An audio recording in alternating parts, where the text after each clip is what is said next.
Hello, class, and welcome to the lecture on Chapter 11, all about coping with conflict.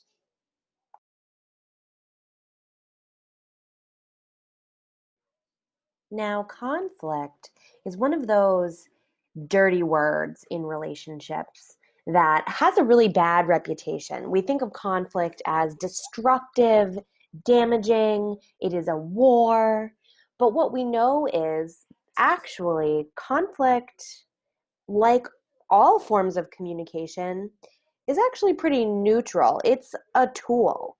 And it really depends on how you use that tool, if it's destructive or if it's helpful. And it depends if you're using the right kind of tool for the right kind of situation. And so I always think of back to that metaphor of building a house, building a home with your partner. Now, a hammer is a really useful tool if what you want to do is drive a nail into a board. But if what you're trying to do is hang a picture frame, you might need a screwdriver. And if all you have is a hammer and you're trying to use that instead of a screwdriver, you're not going to be very successful and you might actually cause more harm than good. We know that in romantic relationships, conflict can really function the same way. People might be using the best tools that they have available to themselves as an individual. This is how I know how to do it.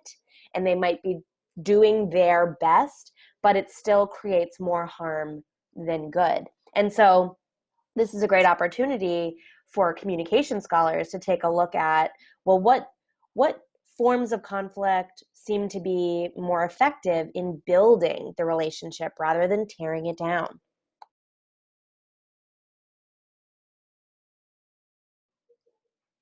Okay, a preview of this lecture. Now, I posted this announcement to Blackboard. We are going to streamline this chapter.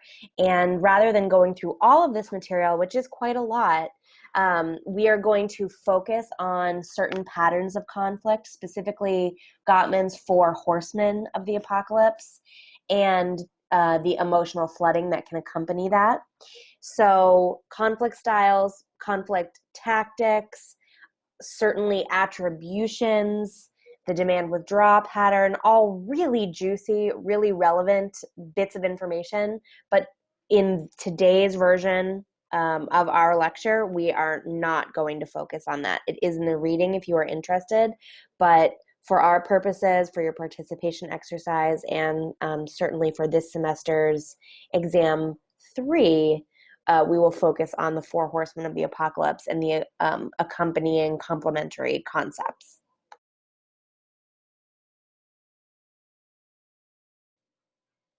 What we're going to do is get a good working definition down, and then we're going to skip ahead in this voice thread through these slides to get to today's focus. And so I'll tell you, how to follow along. But let's begin with getting that definition down. So defining conflict. It's often synonymous with the term disagreement. Often, if I said come up with a list of words instead of conflict, you might also say fight, argument. People can engage in conflict by using positive forms of communication during disagreements, such as collaboration and compromise. Those are a couple of the tactics that are covered in this chapter. If we zoom out, we think of conflict as an expressed struggle between at least two interdependent parties who perceive incompatible goals, scarce resources, and interference from achieving their goals. Now, let's break that down a little bit. It is an expressed struggle, right? That's where the communication is, that it's not just happening on the inside, that someone's not just stewing silently, that somehow there is a visible, observable interaction, whether it's verbal or nonverbal, right? Sighs and eye rolling counts too. But it is an expressed struggle between two interdependent parties. Now, the parties have to be interdependent. They have to have an influence on one another.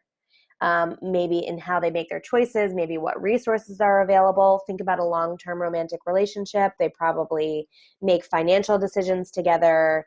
They have joint responsibilities, children, pets, rent or mortgage, taking care of unwell parents, interdependence, meaning that their lives are tied up and they have an influence on each other. And the reason for the conflict is that they perceive incompatible goals. So remember interference from relational turbulence? This is where your partner is getting in the way of you doing what you want to do, creating the situation you want to create. Maybe because you want different things, incompatible goals. Maybe because you only have so much of a given resource and you disagree about how to use it, right? Like if you get your tax return, you can either spend that money on buying a new car so you have reliable transportation, or going on a family vacation so that you have quality time and memories. That money is only going to stretch so far. And if two people disagree about how to spend it, now they have a scarce resource and incompatible goals. And so naturally conflict arises. But it is important to note that conflict can be a positive thing that helps them resolve their incompatible goals, helps them get on the same page, or find a way to use their scarce resources of time, energy, money, space to accomplish something that is satisfactory for each of them.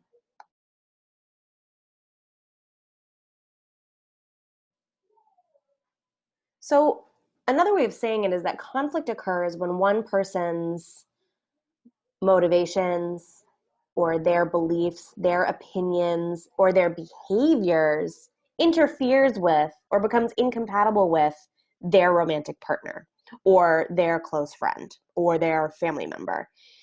Conflict occurs when your wishes or your actions actually impede those of someone else. So think about that in terms of like politeness theory. You're imposing on their negative face. When one partner has to give up getting something or doing something that he or she wants because of the other partner's influence, they might want to negotiate that situation, and that can become conflict. Um, Dating couples report 2.3 conflicts per week, and spouses experience one or two unpleasant disagreements each month.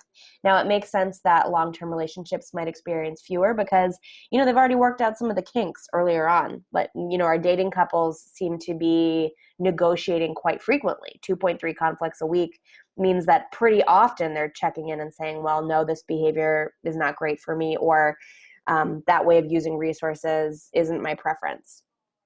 And so what we know is conflict, while it is sort of a dirty word, fights, arguments can sound like it's nasty and destructive.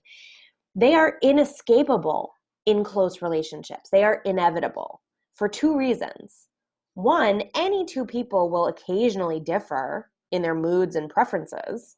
And two, there are certain tensions that are woven into the fabric of close relationships that will sooner or later always cause some strain.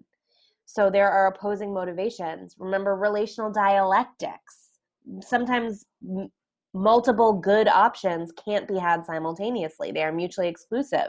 So they can never be completely satisfied because they contradict each other. And that is a source of conflict as well. Even the happiest, healthiest, strongest, and best couples must grapple with these contradictions. And so conflict actually is a quite light side thing. It is destructive when it results in verbal, emotional, or physical attacks. Um, it is destructive when partners view conflict as a unilateral rather than a shared endeavor, or if conflict isn't resolved and it's just hanging out, poisoning the well. But conflict is constructive and helpful and healthy and good when conflict is viewed as inevitable and that it is transactional, that both people are coming to the table and can walk away with something they value, and that partners view it as issue oriented rather than person oriented. Obviously, conflict is usually about extremely personal things, your life satisfaction and quality. But if you view it as a project that you and your partner need to solve together, then conflict tends to not only find resolutions that make people feel satisfied, it makes them feel closer and more loving towards their relational partner.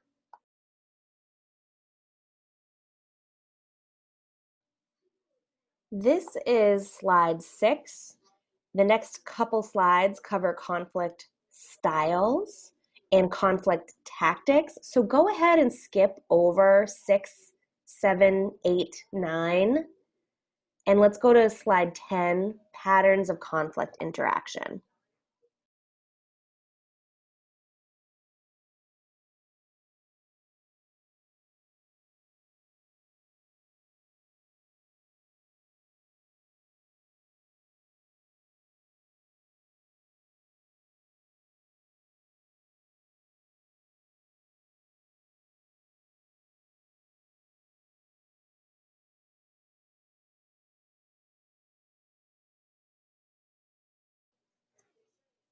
Hey, you found me. Good job.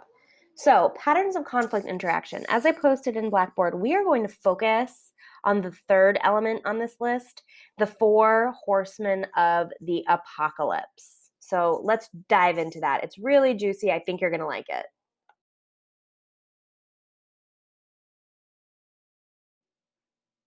The 4 horsemen of the apocalypse is probably a cultural reference that you have heard before.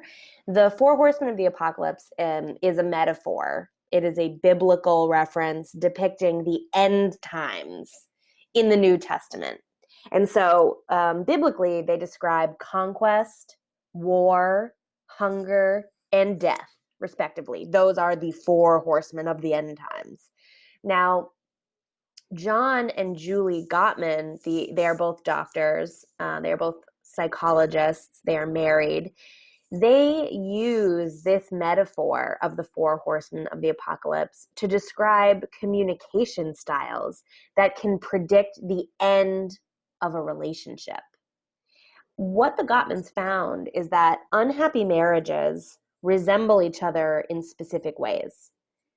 So there is a really famous line in literature by Tolstoy. I think Anna Karenina, the very first sentence of that book is something along the lines of all happy families are the same, but unhappy families are unhappy in their own unique way.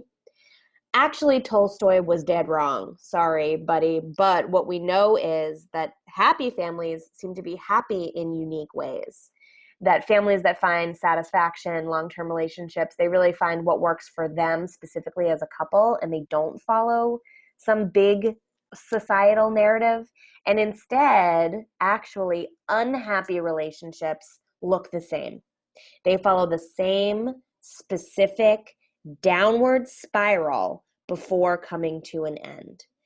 There is the 4 horsemen of the apocalypse say that there is a distinct cascade of interactions, emotions, and attitudes that result in divorce. Or if they don't divorce, it results in them being miserable together. And so we're going to go through what these 4 horsemen of the apocalypse are in relationships. They are criticisms, defensiveness, contempt, and stonewalling. The first one cascades onto the next, so that they go from least to most dangerous. What we know is that unhappy relationships start with criticism, move on to defensiveness, then into contempt, and finally into stonewalling. And once a couple has arrived in this set of behaviors and perceptions and emotions in the stonewalling phase, the relationship is almost dead on arrival. It is very hard to resurrect from there, to use another biblical metaphor. That is the final death knell of that relationship. That stonewalling is particularly toxic. And so I posted a brief video on the 4 horsemen of the apocalypse in our Blackboard page. I encourage you to check it out. I think it's a really nice, succinct explanation from Dr. Gottman himself. So go ahead and check that out and come back in here.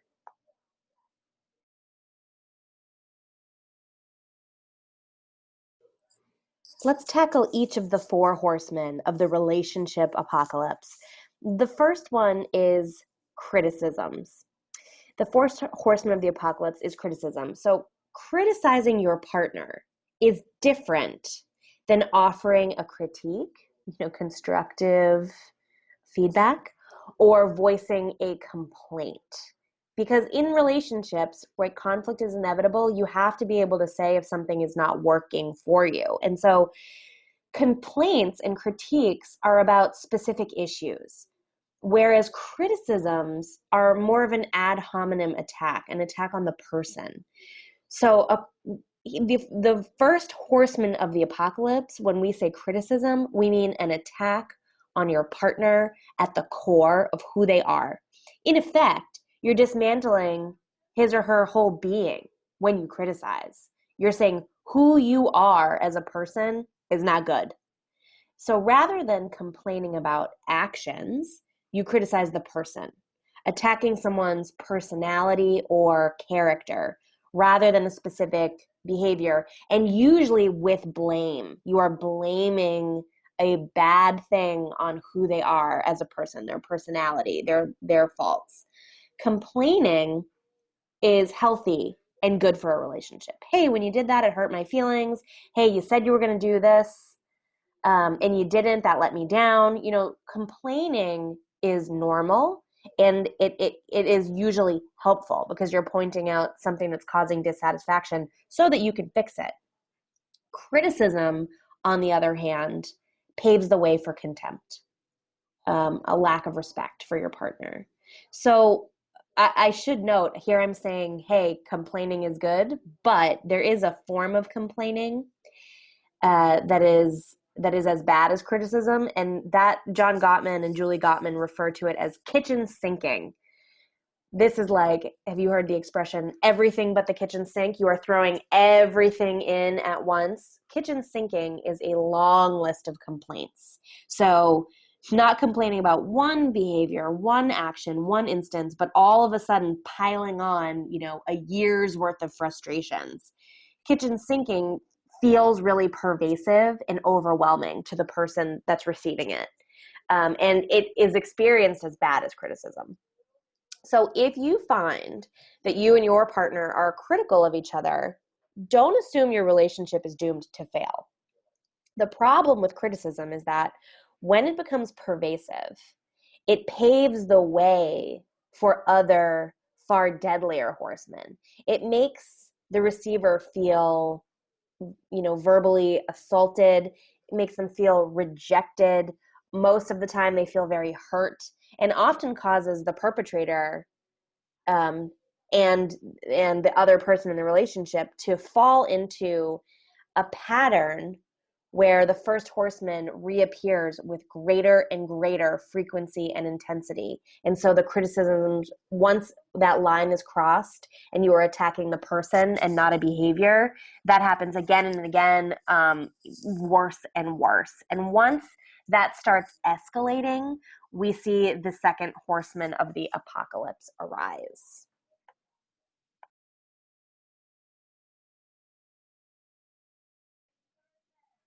The second horseman of the apocalypse, the relationship apocalypse, is defensiveness. When bombarded with insults, you become defensive. It is fundamentally an attempt to protect yourself from attack. But what we see is oftentimes when someone is on the receiving end of criticism, they deny responsibility. They make excuses. They do some negative mind reading. So, even when their partner is not criticizing them, they're kind of always on high alert, and they're looking for, well, why are you looking at me? Why are you judging me? So that kind of negative mind reading. There is oftentimes some cross complaining. Oh, I didn't text you back. Well, you never rinse the toothpaste out of the sink. This is where we see those communication behaviors that are not super effective, certainly unpleasant to listen to other people doing. The yes butting. Yes, I didn't text you back when I said I would, but you, yes, but. People oftentimes start repeating themselves, making the same point over and over. That is very rarely effective. We see whining. We start to see that kind of rubber manning. Anything you say to me bounces off and back to you, so that people start lobbing kind of defensiveness back and forth at each other like a tennis match. It would be better if uh, the receiver tried not to perceive the complaining as an attack and instead see it as information that perhaps is strongly worded, but it's good information because you know that they're telling you something that is a source of dissatisfaction that you can do something about. So if you are receiving a criticism or a complaint, try to be open. When the other person is expecting defensiveness, they might not believe that you are open at first. You might have to show patience. It's important to note that this second horseman is common. We've all been defensive. It's nearly omnipresent when relationships are going through a rocky period. Because when we feel accused unjustly by our partner, we fish for excuses so that our partner will back off. Or, if we grew up where in a household where conflict was really destructive, we might just be doing our best to end the conflict, and so we want to offer a rationalization and justification right away, and so that's where the excuses come up. But if you are someone that has a complaint or a critique or a criticism and what you're getting back is excuses, you feel like you're not being heard. Furthermore, you feel like the person is just rationalizing the thing that you don't like and that it's likely to continue, and so that's not a satisfying experience. We know that defensiveness as a strategy is almost never successful. It does not make your partner back off. It does not end the conflict. Our excuses just tell our partner that we don't take them seriously. It basically is blowing them off. And so it's perfectly understandable for people to want to protect themselves from an attack. But we know that defensiveness isn't a good way of responding to an attack, that it basically elevates the problem. So rather than saying, hey, you have something that's making you unhappy, I hear what that thing is, and I accept responsibility and a suggestion for how we could change something to make you more happy. Instead, defensiveness comes across as, well, your unhappiness is not important to me, so stay being unhappy. I'm not going to do anything about it.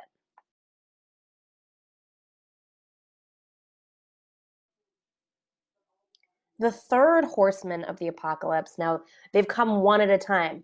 First, criticism, followed by defensiveness. Now, if the defensiveness has not gone well, which it almost never does, it opens the door for this third horseman of contempt. When we communicate in this state, we are truly mean. We are being disrespectful, mocking someone with sarcasm, ridiculing them. It might involve even like really immature, rude behaviors like name calling, mimicking them. I don't want like little kids do. A lot of contempt can be communicated non-verbally. So an especially damaging body language behavior is eye rolling, especially when it's visible to the target. And basically, contempt makes your partner feel despised. It makes them feel worthless. Contempt is the intention to insult your partner, to abuse psychologically your partner. And so what we see is if a couple has engaged in criticizing each other and then they become defensive towards one another, the person feels aggravated. It ramps the conflict up and they feel they're not being heard. It makes them angry, sometimes furious. And there is what is referred to by the Gottmans as an immediate decay of admiration. Once couples get to this third horseman, it's like they forget why they ever got together in the first place. They don't remember what they love about each other. They just see the problems. They see the defensiveness. They feel the hurt that the criticisms made them feel. And so contempt is really bad news. This, once couples arrive at contempt, they are in trouble. Contempt overwhelms your relationship. And people report, the empirical data shows that once they're in this state, they literally can't remember a single positive quality about their relationship or about their partner. And so it's extremely damaging. To counteract this, what you want to see for more effective communication is for spouses to approach each other with specific complaints of behavior and a good amount of admiration. So verbally and non-verbally showing respect to the other person. Even if you can't show affection in that moment, you're in conflict, you might be really stressed, really exhausted, your resources are taxed. Oftentimes people have conflict about something they really care about, and something that is really important is on the line. And so the stakes are high. They might not be their best selves, but if they're able to enter that interaction by still demonstrating some basic human dignity for their partner, and some basic respect for them as a competent adult, as a human with their own free will that is worthy of being listened to and acknowledged, even some really basic stuff like that makes a huge difference in keeping contempt at bay. In his research, Dr. Gottman found that couples that are contemptuous of each other are more likely to suffer emotionally, certainly, but also their immune system weakens. It is so taxing on a person to feel contempt for their partner and to feel contempted by their partner, that when they're in that state, those people are much more likely to, have the flu, to catch the common cold, any kind of infectious illness. It's like their immune system, it isn't fully functioning, and they're much more likely to get sick, so when it rains, it pours for these people. Contempt is fueled by long simmering negative thoughts about their partner, which comes to a head, and one person attacks the other from a position of relative superiority. If they're acting contemptful, it means, that they think that they are better than their partner. What we know is that contempt is the single greatest predictor of divorce. And so you try to avoid it. And if it is present in a relationship, that is the death bell tolling. You have to really pump the brakes and make some drastic changes to fix that decay of admiration, to show that even if you don't feel warm and fuzzy about your partner, you respect them. And also, if possible, try to find some way to convey your admiration of them.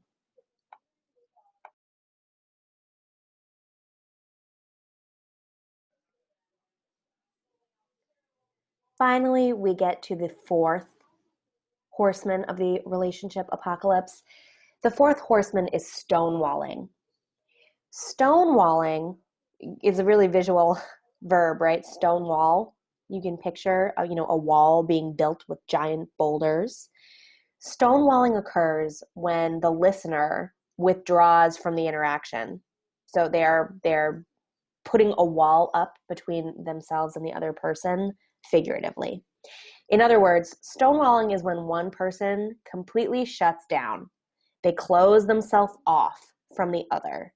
It is a lack of responsiveness to your partner and a lack of responsiveness to the interaction, perhaps not even acknowledging the interaction between the two of you.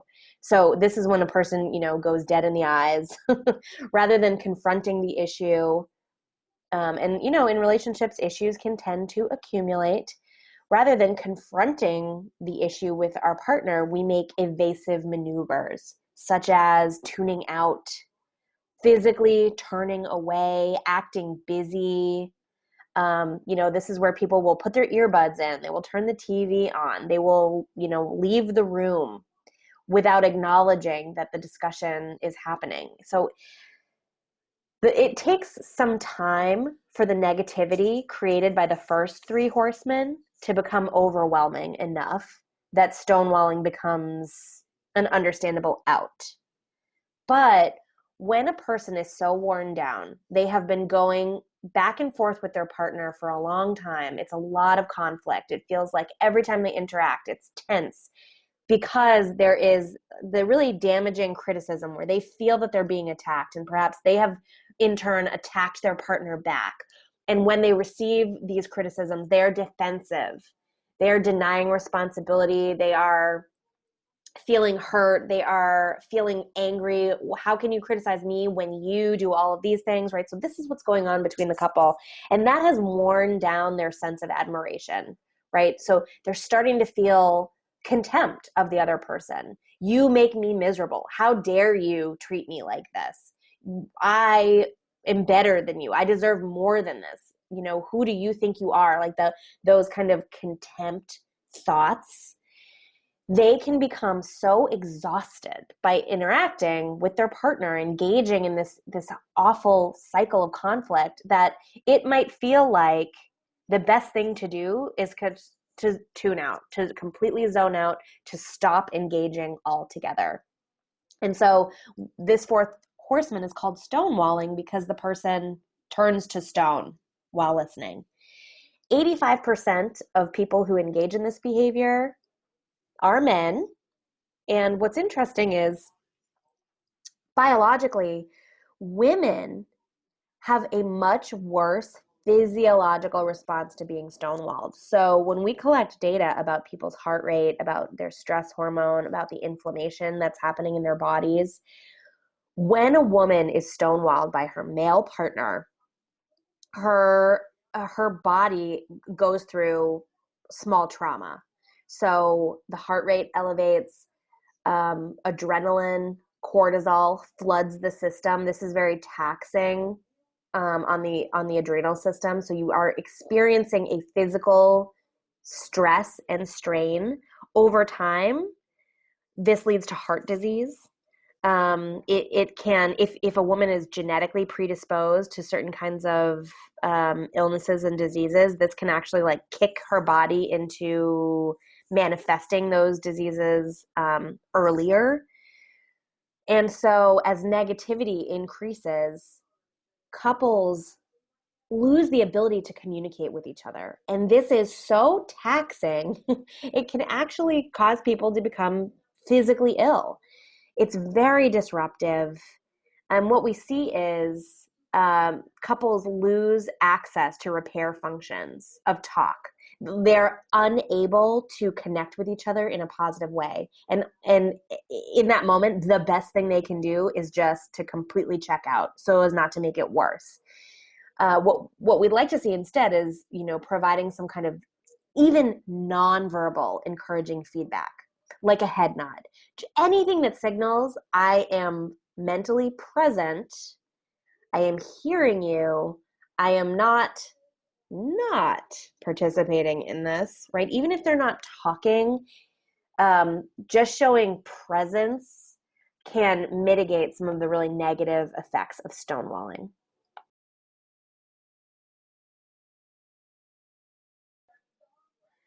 Being able to identify the four horsemen in your conflict discussions is a necessary first step in eliminating them.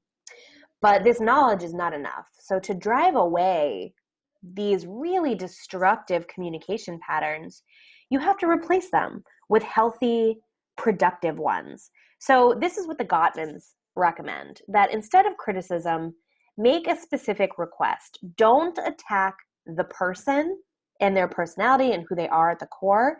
Instead, be very specific about your source of dissatisfaction. What behavior, what about the situation is not optimal? And if possible, give them suggestions of what you would like to see. And also, if you can explicitly say, hey, this behavior doesn't work for me, and here's why. Because I interpret it as being connected to your motivations or your level of care for me, right? So instead of attacking the person, attack the behavior and explain why that behavior is meaningful or important to you. And that sets you up for avoiding defensiveness. if your partner comes to you and says they have a critique, they have a complaint, hey, this behavior isn't great for me because it hurts my feelings, I interpret it as a lack of care, then it makes it easier for the partner to take responsibility. They're not being attacked as a person. They're being told, hey, this behavior that you did, I interpret it in this way, and that's not my favorite. And it allows the person to say, I did not interpret it the same way that you did. I wouldn't have seen it from that perspective. I am sorry I hurt your feelings. I can change the behavior in this way. It allows the other person to hear the complaint, to hear the critique without feeling attacked. And that sets them up to be able to take responsibility and make some kind of change. And if that's possible, then you can also avoid that immediate decay of admiration, of contempt. And instead, what we see is people expressing their feelings and needs because they don't expect their partner to attack them, to belittle them. If you expect your partner to disrespect you, to make you feel worthless, to make you feel less than them, are you going to want to open up and share your true feelings and fears? No. Instead, you will get hard. You will get mean and bite back. And that's what we want to avoid in that contempt phase. And so if we can just go back to the beginning and avoid criticism and make it a complaint instead about a specific request, that allows the other person to take responsibility, and it allows both of them to express their feelings and needs. They might still disagree at this point, but they can be honest about how different behaviors make them feel, and what about it is a problem. And lastly, if they're able to communicate in that way, then they can do some psychological self-soothing. Rather, like, stonewalling is where you have no option than to shut down. It is so bad. It is so toxic. You are so miserable that the best you can do is zone out. That's stonewalling. And that's a terrible, terrible, lonely place to be. Anyone that's ever been in a long-term relationship that has stonewalled will understand that is not a situation that anybody wants to be in, because you are alone with all of those miserable feelings. You can't even turn to your closest partner to, help you experience them or work through them. And so instead, what we want to see is, if they haven't had to be defensive and show contempt and be really taxed by all those processes, then they have more mental capacity to deal with these big feelings of conflict. They can do some self-soothing. They can calm themselves down. They can think more logically and rationally and work through, where are these hurt feelings coming from? What solution would make me feel better, rather than just rolling around in the bad feelings. And so ideally, at the end of all of this, if we avoid the first three horsemen, then it gets to a place where people can psychologically self-soothe.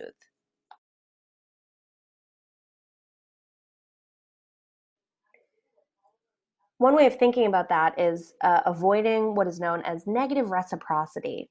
So remember, this has come up before in the semester, this idea of reciprocity. It's tit for tat. You give a little, I give a little. We talked about this in terms of self-disclosure, right? Like social penetration theory and uncertainty reduction theory. In the beginning, we expect reciprocity of information. I'm going to tell you a little bit about myself. You tell me a little bit about yourself. I'll tell a little more. You tell a little more. And we'll go back and forth reciprocally as we get to know each other. That same idea of reciprocity makes sense in conflict situations too. Negative reciprocity is where, if one partner introduces negative affects, of bad feelings, they are mad, they are sad, they are angry, then what you want to avoid is matching that with your own negative feelings. Oh, you're mad? Well, I'm mad. I'm going to see you're mad, and I'm going to raise you to furious, right? This is a pattern whereby aggression begets more aggression. And so what we want to see is an avoidance of negative reciprocity, that you hold space and allow your partner to let out their negative, bad feelings, right? They're sad, they're mad, they're angry, their resentfulness, their hurt. And rather than matching it with your own out of defensive, that you take space for that, acknowledge, okay, you're feeling some kind of way. And it's because of these reasons that I contributed to. That makes me feel bad. I feel a little defensive. I want to explain it away. But instead, what I'm going to do is acknowledge how you're feeling and try to get to the bottom of it. Because in the end, if I view conflict as a joint project, you're bringing this argument out because you're unhappy about something. So if I look at this as you are my partner, and ultimately what I want is us both to be happy, your happiness matters as much as mine, then I'm going to hear you're sad, you're mad, you're resentful, you're furious. And I'm going to say, what can I do to change that? And at another time, I will introduce my sad, mad, angry, furious, resentful, and expect you to deal with me with the same compassion and understanding and generosity. And so this leads us to something that Gottman refers to as the magic ratio.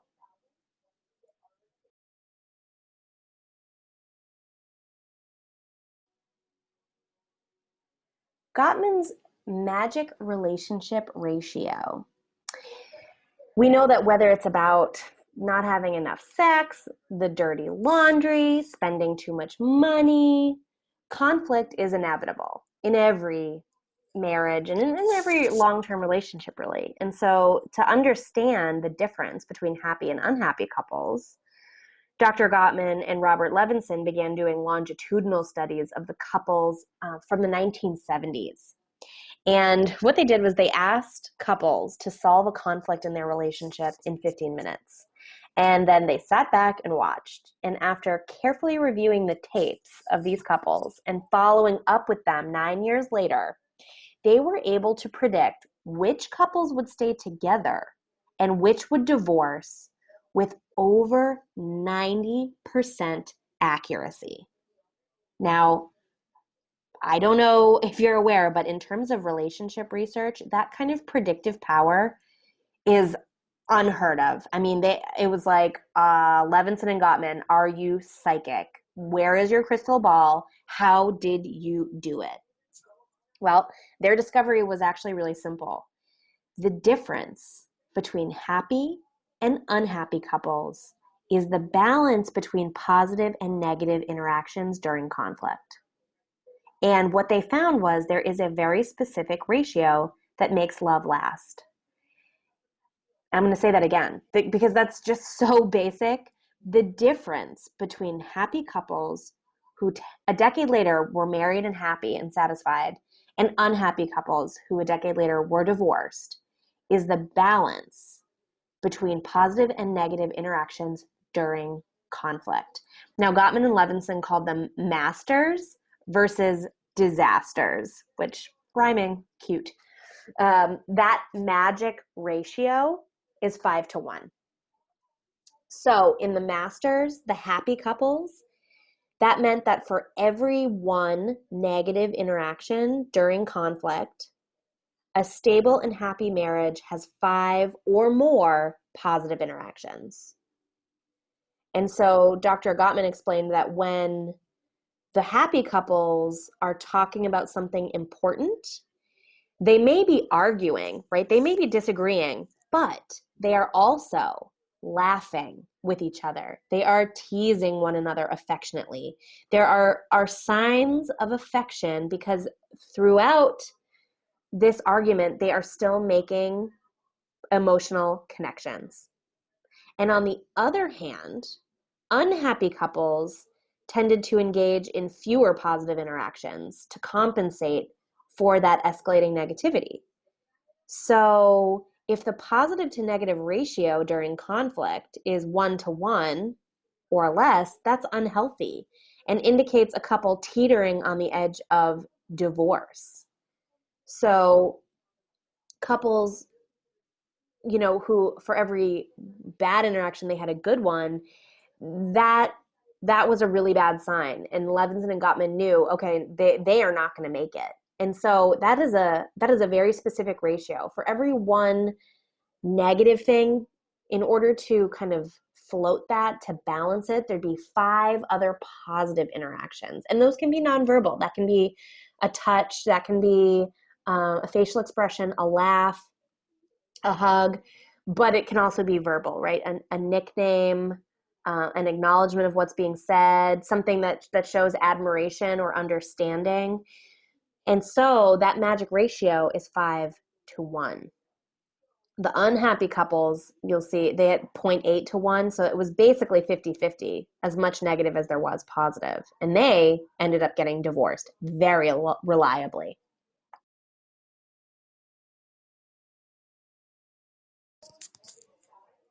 So if we're thinking about that magic ratio of 5 positive interactions to every 1 negative interaction, when I say negative interactions, I'm talking about the 4 horsemen.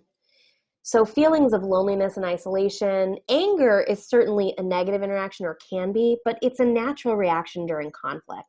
And so anger itself isn't necessarily damaging to a marriage.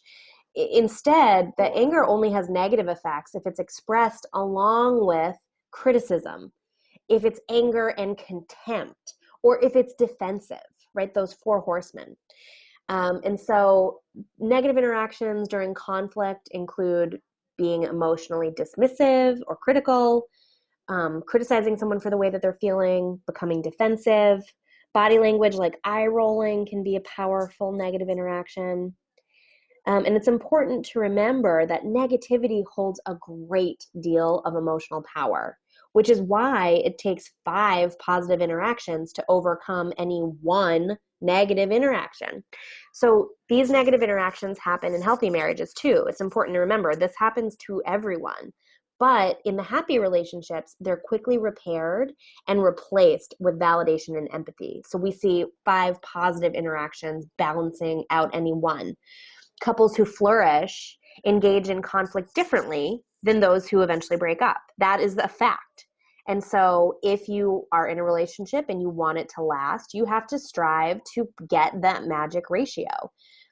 Not only do the masters of marriage start conflict more gently because they're using complaints or critiques and not criticism, they also make repairs in both minor and major ways along the way that highlight the positivity in their relationship.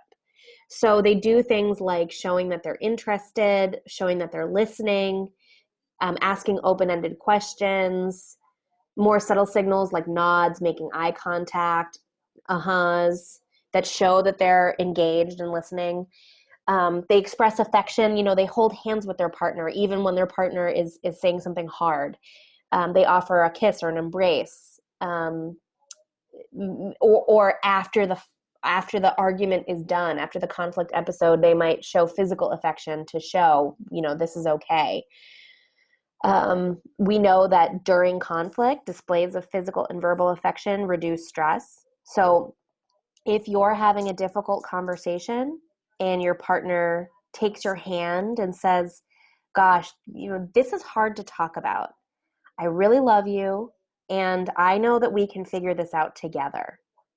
That will likely make you feel better because even though you haven't come to a resolution, their display of affection is bound to reduce tension and bring you closer together. It puts you on the same side. We are together trying to tackle a problem. This is a joint venture.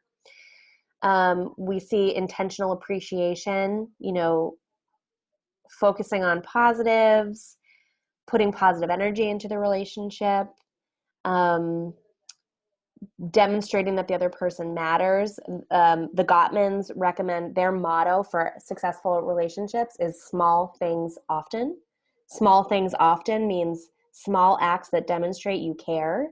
And that is a really powerful way to enhance positivity in a long-term relationship, especially when you're having a disagreement. So, for example, if your partner is having a bad day and you stop to pick up dinner on the way home, you're showing them that they're on your mind and that you're trying to, ease the burden on their plate. Small gestures like that accumulate over time, and they provide almost like a buffer of positivity so that when you do enter conflict, it's easier to engage in a more positive interaction because you have all this good stuff kind of built up in the bank. Things like taking perspective, zooming out, like choosing your battles, realizing what is important, what you really want to, what hill you want to die on, so to speak. letting some things go, empathizing and apologizing, finding humor, finding ways to laugh, make jokes, playful teasing, silliness, finding moments to laugh together is a huge way to ease that tension. Of course, a word of caution, finding a way to joke that maintains respect and appreciation for your spouse is important. Humor can be poorly timed humor, or insensitive humor is going to count as a negative interaction. So, that's obviously going to be super personal to your specific partner and situation. But it's nice to see all these many opportunities for positive interactions, and that according to Gottman, that magic ratio is 5 positive things to every 1 negative thing, but it doesn't have to happen in that order. So you can almost like log up a whole lot of small things often, a lot of positive kind of like brownie points in the bank that you can cash in on when it's time for conflict, which is inevitable and necessary.